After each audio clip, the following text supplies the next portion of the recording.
when you deal with a member who is erratic, who is disruptive, a member who has taken a decision to compromise the project of the National Democratic Revolution, of which we are prepared even today to lay our lives, for, then you can't be thinking about that person's individual's gratification.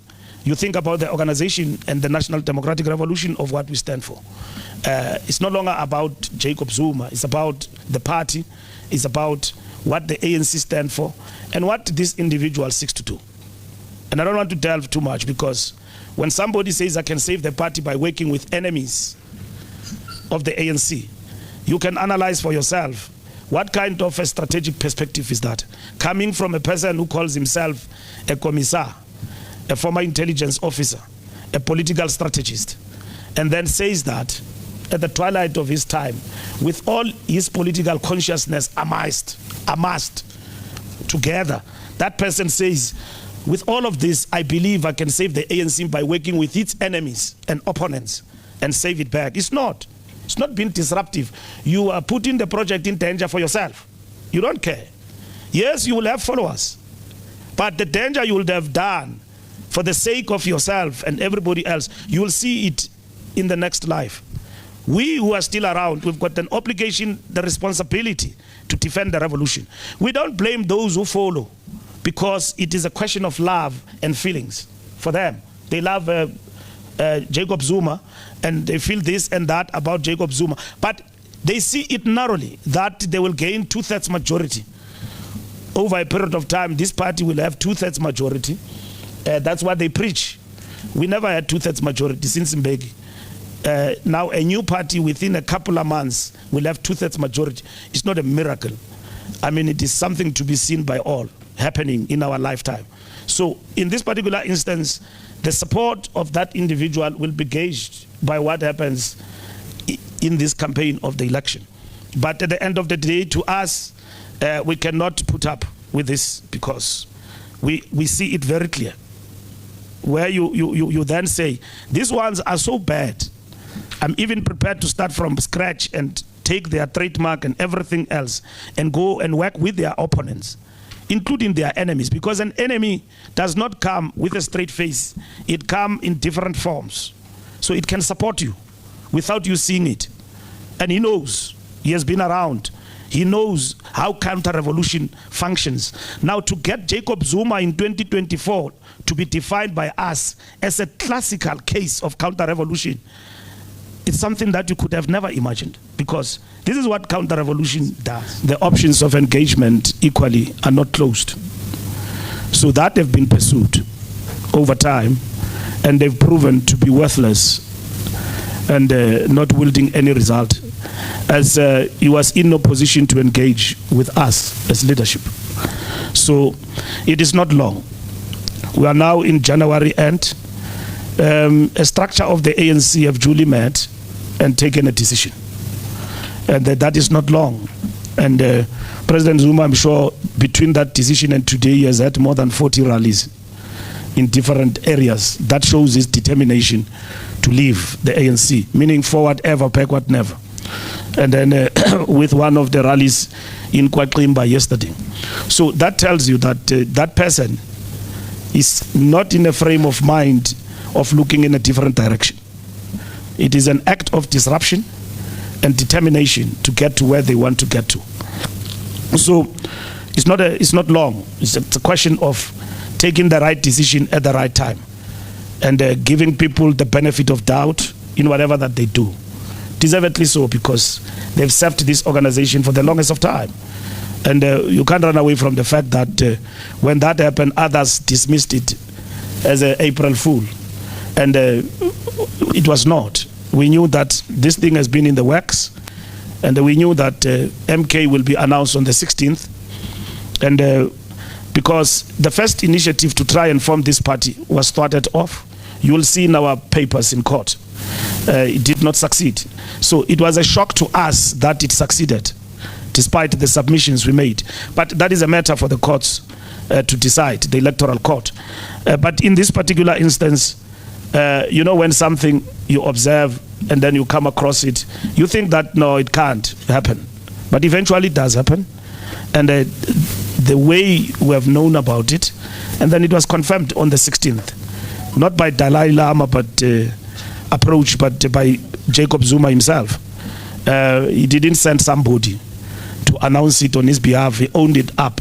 But because it's a disruptive, it has to have complications. I'm still in and a member of the ANC. So that is the disruption element of it that it has come with. So I'm not leaving. I'm challenging the status quo, but in a different way. Knowing very well that the ANC has got a constitution, it has got a following, it has got membership. There's no self-respecting party that run its own affairs without rules and without discipline. He knows that very well. So it's an act of being disruptive to terrorize the ANC membership with a decision, and when everybody is confused, and then you deal with the party, bringing it down to the ground.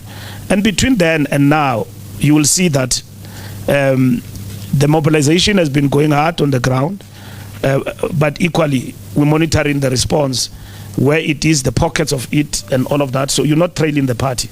So you do what you're supposed to do as the ANC. The shocker was COPE. This act is not a shocker because it was to be expected, because you have had a big group of people who have rallied behind President Zuma whilst they were within the ANC and have vowed not to work for our party. And some of them even could not make it to the power structures of leadership in the ANC. And they've been hanging there without an option. And so now that the MK party is announced, we see them mushrooming there. And others have gone to the EFF and all of that. So people who were denouncing the party on daily basis. So these are not new faces. They call themselves names within the party. RT forces, all of that. It has gone that direction. So each one of them who leaves going that direction is not a shocker that these people indeed were within our movement and the party and not working within the rules of the party or promoting the brand ANC, but working to implode the ANC from within. So it's not a shock. It is a, the evolution of what could lead to a tsunami is what was being planned for us here. And it has not come that way, because our structures are resilient, they are firm, that we live with the ANC. We are members of the ANC, we live within the ANC, and we defend the African National Congress. In terms of our decision, there is no 48 hours given to anyone. I've seen you writing in the papers that we're going to give him 48 hours.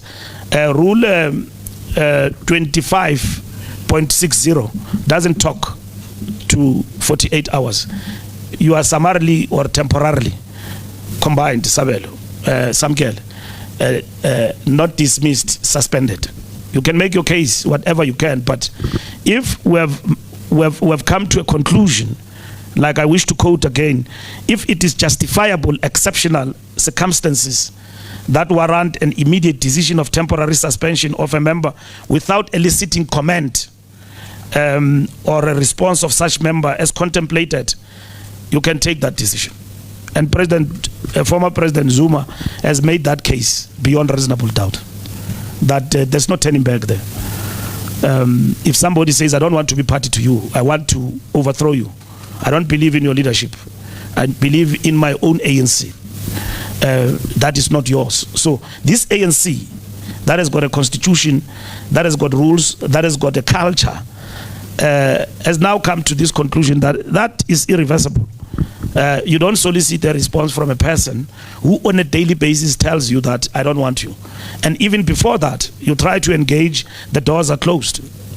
And so we did nothing to President Zuma, and his concerns that he shares with everybody about this leadership, he has not shared with us formally as a leadership of the ANC, despite efforts on our part to engage with him. Because those efforts have been there since from the national conference. We have asked to see him, to engage with him, to understand his frame of mind, his concerns, and so on. But we didn't get that opportunity. So if somebody doesn't want to give you an opportunity to engage, there's nothing you can do. And finally, they arrive at the decision that they've arrived at. We are leadership. We've got to lead the organization and provide leadership. there is no 48 hours provision in terms of the rule that we have resolved on as the National Executive Committee. Zuma support and what he could do in terms of rallying the people behind this agenda stand to be seen on the ground. The ANC has got the responsibility not to answer Jacob Zuma and talk about Zuma every day. He's got that obligation on his part. We are the incumbent. South Africa knows Jacob Zuma, what he has been when he was given an opportunity. The ANC knows Jacob Zuma. And from here onwards, we will rebut some of the distortions that are made in relation to the things that have been raised in the public discourse. To an extent that it's a distortion that can be believed by the people. Because many lies repeated many times tend to become the truth. I'm a victim. I'm under attack. This leadership is a sellout leadership. That will then be believed by the people if it is not corrected. Obviously, most of the things that President Zuma have said about ANC, they are a reflection on him more than the party itself. They are a reflection on President Zuma opportunity to lead the ANC for 9 years and what he has done in that 9 years. They are a reflection on him more than the party. And we don't say in that 9 years there were no good efforts that were exerted on the transformation agenda. But that 9 years was largely characterized by negative, which is what we're getting out of now in terms of recovery. Can it be the economy? Can it be the social transformation agenda? Can it be even the questions about the image we have gained as a party and all of that? We have gone through the path of state capture, all of it. And we're addressing the side effects of it right now. Simply because it arose during that period. So the leadership of the ANC have had to take responsibility from the point of view of the conference to correct those anomalies and defects in the party political system and deal with all those issues. Were we caught by surprise? You know, when you see something unfolding, an old person like that arriving at the decision to leave the ANC the way President Zuma has left, of course, it's a shock. It's a disappointment to many members of the ANC. As and when people analyzed and thought about things and all of that, you don't associate the person of President Zuma's stature in the party, the stalwart, the veteran, with action like those. Moreover, that person has been a president, former of the country, and a former president of the ANC. It has never happened. We never had any president of the ANC who left us. We did have prominent members who left the ANC. Some, even before we were unbanned, were dismissed from the party for failing on party discipline. We can mention. But in the new dispensation, we have not had somebody of President Zuma's caliber and stature leaving the party the way he has done. So that's why also there is doubt in him living wholly and then saying, part of me is still here. You know, even Umtuana Kapindangene was saying, I want my membership back. Because you remember where you come from. So, and for all the years, you have been black, green, and gold. And then in the age that you reach in your life, you decide to leave everything else, to go for something new altogether. So obviously it's a shock, it's a surprise, which the organization has got to deal with. A disappointment to many younger comrades who supported him, even in difficult times, and who believed that he needed to be supported because there was a belief that something wrong had actually happened in terms of how some of the matters that he was facing personally. But nonetheless, at the end, he has arrived at that conclusion, and everybody has got to cut their losses and say, it is done. Let's go our different direction. We will live with the ANC, not with Jacob Zuma. So that's what has actually happened.